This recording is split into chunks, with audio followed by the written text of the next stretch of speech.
In this module, we're going to continue our study of derivatives.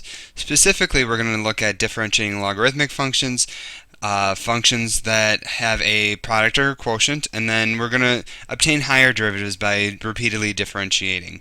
And then we'll finally talk about some other applied problems, specifically looking at position, velocity, and acceleration from physics. So let's start with derivatives of log functions. So as a reminder, log functions are the inverse functions of exponentials. So remember that graphically they are symmetric about the line y is equal to x. And at the beginning of module 0, we discussed some properties of logarithms, just as a review, and then those properties are also listed at the beginning of module 3b here too.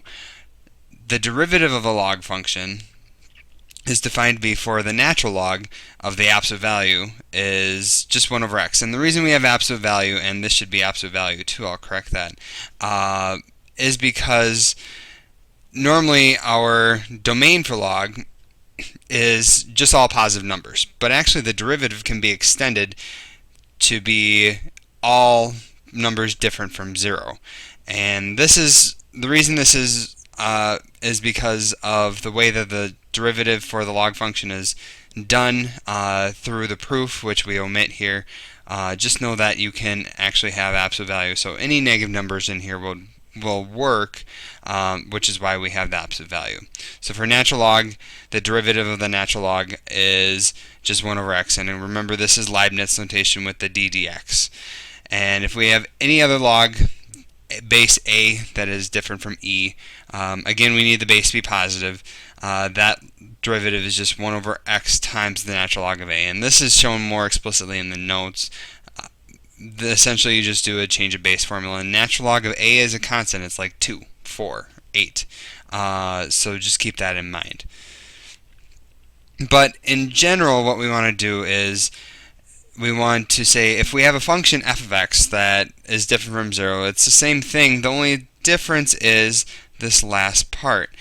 We end up multiplying by the derivative of f. And this, we will see why this is explicitly in module 3c when we talk about the chain rule. However, for now, just know that if we have some sort of function inside the natural log, it is just 1 over x, or 1 over that thing times the derivative of that thing. So it could be in a huge long polynomial, trigonometric function, whatever. We still have to multiply by the derivative of that. Okay, so let's see a couple examples, or let's work through a couple examples. In f of x here, we have natural log of cosine of x, and all this junk is just the domain restrictions to make sure that we get non-zero numbers. Okay, so this is essentially saying all even or all odd multiples of 2 pi, or of pi over 2. Okay, so remember at pi over 2 and 3 pi over 2, cosine x is 0, and that would cause problems with this, and we would not be able to differentiate it. So again, just restrictions. Going through and finding the derivative. Okay, so if I find f prime of x, this is just going to be equal to, well, we said for the derivative of the natural log, I have to take whatever's inside the natural log, put it in the denominator, so it's 1 over cosine of x. And then I have to multiply by whatever the derivative of cosine is. And remember that from module 3a, in that list that we were given, the derivative of cosine is minus sine x. And so we can simplify this down to minus sine x over cosine x. And actually, we can go even a step further. Sine x over cosine x, trigonometric identities tell us that that is just tangent of x. Okay, so the derivative of this is just minus tangent. So that one wasn't too hard. Now let's look at another example. Okay, so we have g of t here, which is log base 2 of 3 minus t over t squared, or t squared plus 1 quantity squared. And notice we don't have absolute values here, and that's okay, because essentially the absolute values are only to make the value inside the logarithm positive, and here since we square it, we always get a positive number. And again, the not equal to 3 is just a domain restriction, so we don't get 0. Alright, so looking at this thing, we don't yet know how to deal with a quotient. We can certainly do this part. We can just do 1 over whatever's inside, but actually I think to make our lives easier, I'm actually going to use properties of logarithms to simplify this first. So remember, properties of logarithms says that an exponent applied to the domain value, I can just bring that out front. So this is actually equal to 2 log base 2 of 3 minus t over t squared plus 1. Okay, and I can even go a step further. Remember, the logarithm of a quotient is the same as the logarithm of a difference.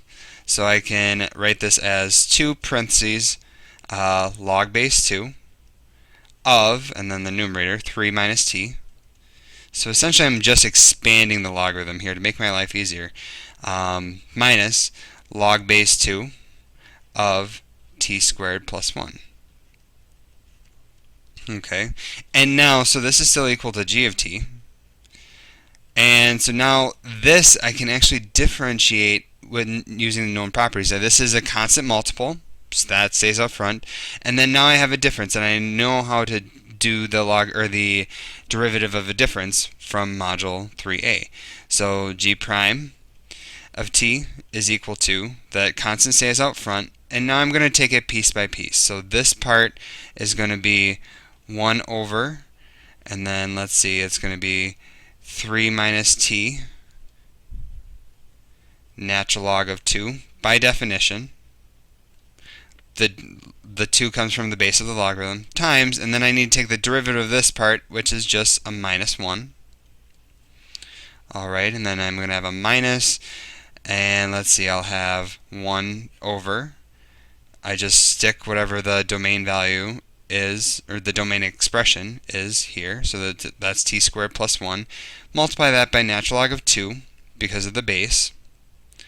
And then now I have to multiply this by whatever the derivative of the domain, or the input is. And so the derivative of t squared plus 1, that is just going to be 2t.